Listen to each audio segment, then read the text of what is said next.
ভাই, এই তো 12ই জুন জিও হটস্টারে একটা মালায়াম মুভি এসছে, নাম দাঁড়াম। বক্স অফিসে হয়তো এটা তেমন সাকসেস পায়নি, কিন্তু ভাই মুভিটা জাস্ট অসাধারণ। আর এটার এন্ডিং, ওটা তো ভাই আমাদের একবার দেখা উচিত। গল্পটা শুরু হয় বিজয় রাধাকৃষ্ণকে দিয়ে। বিজয় একজন তরুণ এবং ভীষণ সৎ সাব ইন্সপেক্টর। তার প্রথম পোস্টিং হয় কেরালার একটা ছোট শান্ত এলাকায়। বিজয়ও মনে মনে বেশ খুশি ছিল যে প্রথম পোস্টিং, জায়গাটাও সুন্দর, পরিবেশ শান্ত, আর এখানে বড় কোনো ক্রাইমই হয় না। বিজয় পুলিশ স্টেশনে পৌঁছলে সিনিয়র কনস্টেবল কৃষণ তাকে স্বাগত জানায়। কৃষণ তাকে স্টেশনের বাকি স্টাফদের সাথে পরিচয় করিয়ে দেয়, যেখানে বালন নামে একজন সিনিয়র কনস্টেবল আছেন, তারপর সত্যান, বিবেশ, আনন্দ এবং দুই লেডি কনস্টেবল বিদ্যা ও রমাও আছে। আনন্দ অবশ্য তখন ছুটিতে ছিল, কারণ তার মায়ের শরীর খারাপ। বিদ্যাকে দেখে মনে হচ্ছিল সে বিজয়কে একটু পছন্দ করে ফেলেছে। মানে শুরুতে মুভিটা হালকা এমন একটা আবহ তৈরি করে যাতে মনে হয় বিজয় আর বিদ্যার মধ্যে হয়তো একটা মিষ্টি রোমান্টিক অ্যাঙ্গেল আসতে পারে। কৃষ্ণ বিজয়কে পুরো পুলিশ স্টেশন এবং তার সাথে থাকার কটেজটাও ঘুরিয়ে দেখায়।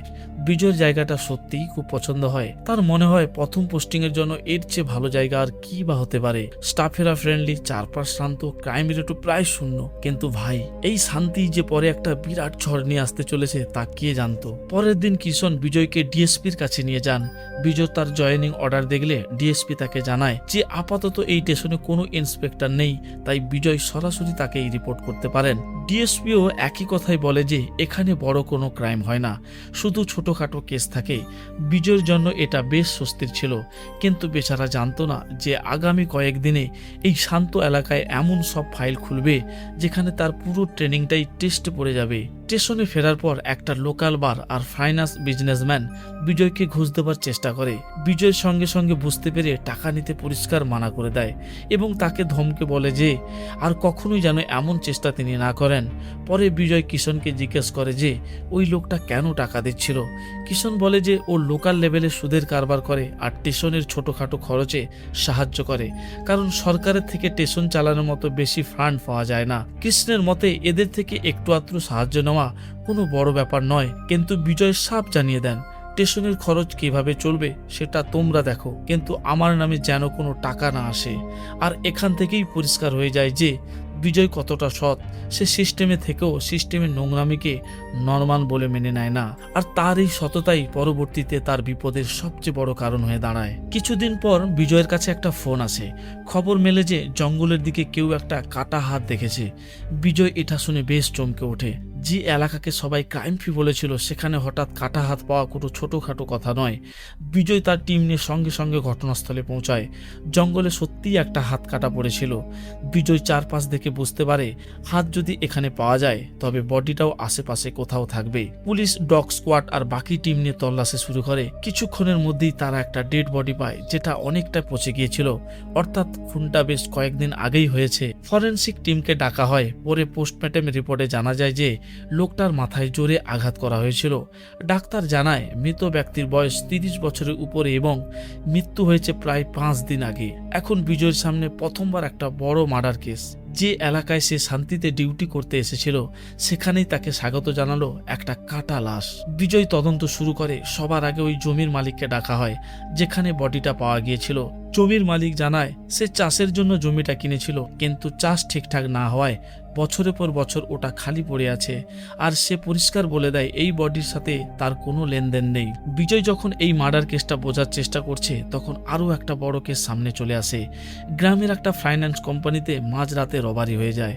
চোরেরা লকার খুলতে পারেনি, তাই পুরো লকারটাই তুলে নিয়ে পালিয়েছে। কোম্পানি জানায় যে লকারে প্রায় 125 সাবরিন সোনা এবং 50 লাখ টাকা ক্যাশ ছিল। বিজয় টিম নিয়ে সেখানে পৌঁছায়। দেখা যায় চোরেরা সিসিটিভি ক্যামেরায় স্প্রে করে দিয়েছিল যাতে ফুটেজ পরিষ্কার না আসে। তারা তালা ভেঙে ভেতরে ঢুকে লকার নিয়ে চম্পট দিয়েছে। বিজয়ের এটা দেখে মনে হয় যে এটা কোনো হুট করে করা চুরি নয়, এর পিছনে একটা প্রপার প্ল্যানিং আছে। ফাইন্যান্স কোম্পানির বাইরে ধীরে ধীরে মানুষের ভিড় জমতে থাকে।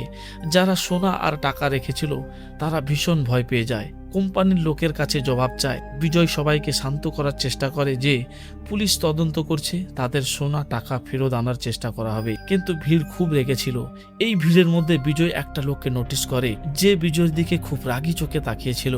বিজয় তাকে মন দিয়ে দেখে কিন্তু পরক্ষণেই যখন আবার তাকায় দেখে লোকটা গায়েব। এবার বিজয়ের উপর চাপ বাড়তে থাকে। স্টেশনে আসার কয়েকদিনের মধ্যে একদিকে মার্ডার কেস, অন্যদিকে ফাইন্যান্স কোম্পানির এত বড় রবারি। বিজয় ভাবতে থাকে এই শান্ত এলাকায় হঠাৎ এমন সব ঘটনা কিভাবে ঘটতে শুরু করলো। তদন্ত করতে করতে মনোজ নামের এক ব্যক্তির কথা সামনে আসে।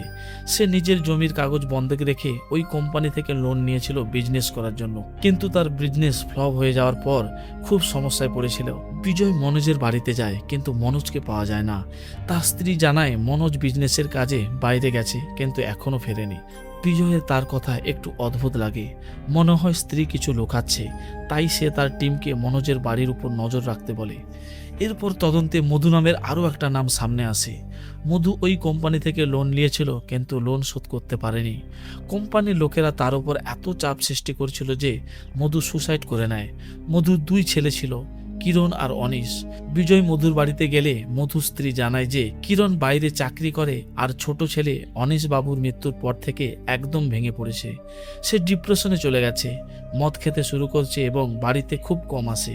বিজয় ঘরে টাঙানো ফটোগুলো দেখছিল, তখনই একটা ছবির দিকে নজর যেতেই ভাই সে জাস্ট অবাক হয়ে যায়। ফটোতে যে ছেলেটা ছিল ঠিক সেই ছেলেটাই ফাইন্যান্স কোম্পানির বাইরে বিজয়কে রাগী চোখে দেখছিল, অর্থাৎ সে ছিল অনিশ। এখন বিজয়ের সন্দেহ হয় যে অনিশ হয়তো তার বাবার মৃত্যুর প্রতিশোধ নিতেই ফাইন্যান্স কোম্পানিতে চুরি করেছে। তার মনে কোম্পানির বিরুদ্ধে ক্ষোভ ছিল আর সেদিন ভিড়েও উপস্থিত ছিল।